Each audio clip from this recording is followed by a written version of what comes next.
Hello दोस्तों, कैसे हैं आप लोग। तो चलिए आज हम आप लोगों के लिए लेकर आए हैं कुछ विशेष ऑब्जेक्टिव प्रश्न जो फिजिक्स के प्रकाश के परावर्तन चैप्टर से रिलेटेड है। चलिए इस प्रश्न को सॉल्व करते हैं। पहला है क्वेश्चन, प्रकाश के परावर्तन के नियम का पालन होता है। पहला ऑप्शन देखेंगे, विसरण परावर्तन में, नियमित परावर्तन में, नियमित और विसरित परावर्तन दोनों में, इनमें से कोई नहीं। अगर दोस्तों आपको इसका आंसर पता है तो जल्दी से कमेंट बॉक्स में इसका आंसर दीजिए। बहुत इजी क्वेश्चन है, एक बार फिर से पढ़ता हूँ। प्रकाश के परावर्तन के नियम का पालन होता है, तो इसका हो जाएगा आंसर नियमित परावर्तन से। इसका आंसर हो जाएगा नियमित परावर्तन से, इसका ख आंसर हो जाएगा। ठीक है दोस्तों, चलिए अगले क्वेश्चन की ओर चलते हैं। अगला क्वेश्चन है,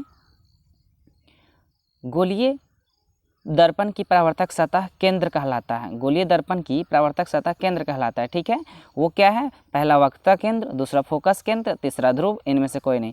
कह रहा है क्वेश्चन, जो कह रहा है ना कि गोलीय दर्पण की परावर्तक सतह का केंद्र कौन सा कहलाता है, तो इसमें से आपका आंसर क्या हो जाएगा? आपका आंसर हो जाएगा ध्रुव।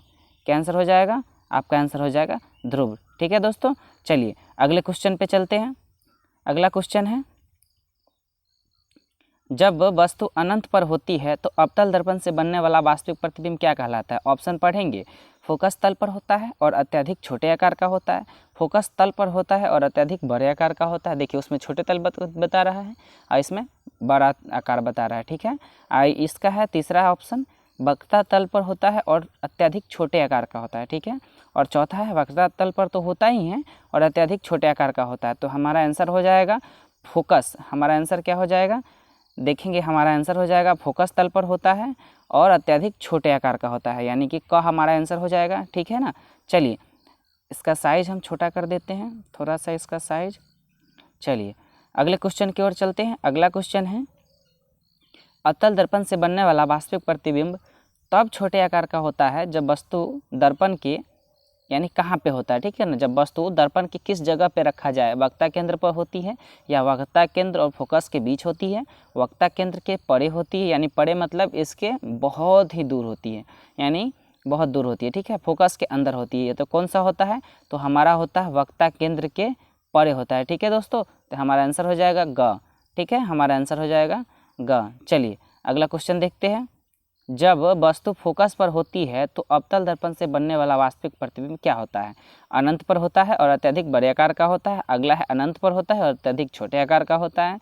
और तीसरा है अनंत पर वक्रता केंद्र के बीच होती है और अत्यधिक बड़े आकार की होती है।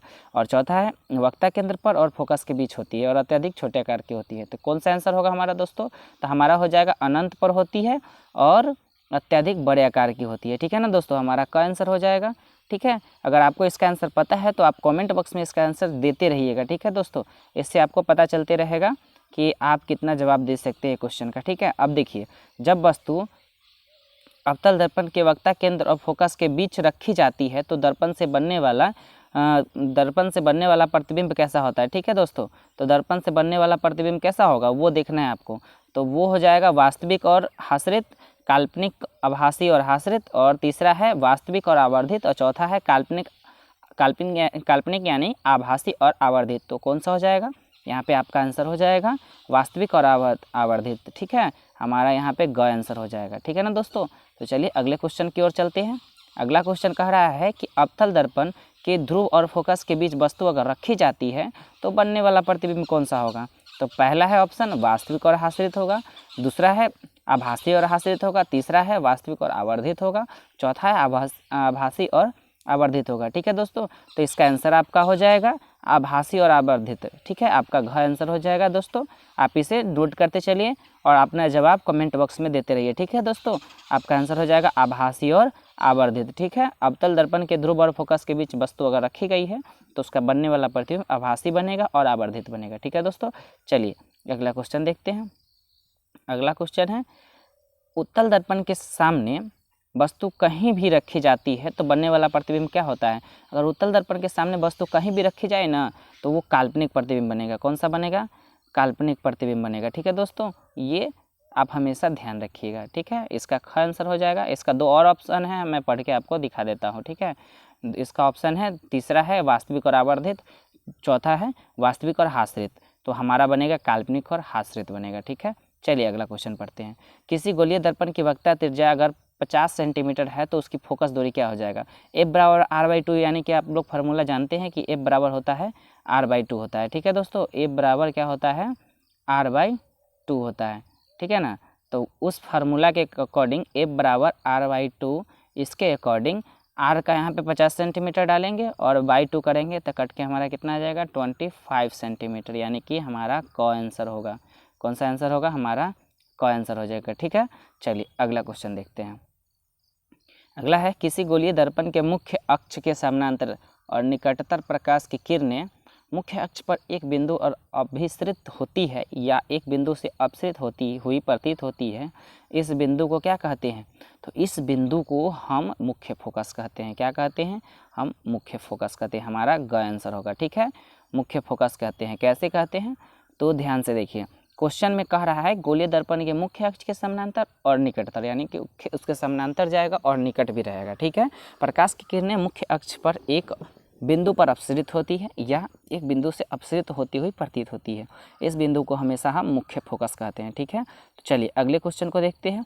अगला क्वेश्चन हमारा है, एक अवतल दर्पण के मुख्य अक्ष के लंबवत 2 सेंटीमीटर आकार की एक वस्तु रखी गई है। ठीक है, तो दर्पण से वस्तु की दूरी और दर्पण के वक्ता त्रिज्या के बराबर है, मतलब है, तो प्राप्त प्रतिबिंब का आकार कितना हो जाएगा, तो प्राप्त प्रतिबिंब का आकार 2 सेंटीमीटर हो जाएगा। यानी जितना सेंटीमीटर का मतलब कि आकार उसका रहेगा लंबवत में, उतना ही सेंटीमीटर का हमारा प्रतिबिंब भी प्राप्त होगा, यानी कि आपका घ आंसर सही है। ठीक है ना, चलिए अगले क्वेश्चन को देखते हैं। अगला क्वेश्चन है आपका कि किसी गोलीय दर्पण पर जब आपतित किरणें उसके वक्ता केंद्र से होकर गुजरती है, ठीक है, क्या होती है, उसके वक्ता केंद्र से होकर गुजरती है, तब परावर्तित किरण क्या होगी। तो ऑप्शन है आपका, ऑप्शन यहाँ पे है आपका, ऑप्शन है दर्पण के ध्रुव से होकर गुजरेगी, दर्पण के फोकस से होकर गुजरेगी, पूर्व पथ पर लौट जाएगी, मुख्य अक्ष के समानांतर होगी। तो कह रहा है किसी गोलीय दर्पण पर जब आपतित किरणें उसके वक्ता केंद्र से होकर गुजरती है तब परावर्तित किरण क्या होगी, पूर्व पथ पर वापस लौट जाएगी। तो हमारा यहाँ से ग आंसर होगा। ठीक है दोस्तों, चलिए अब अगला क्वेश्चन देखते हैं।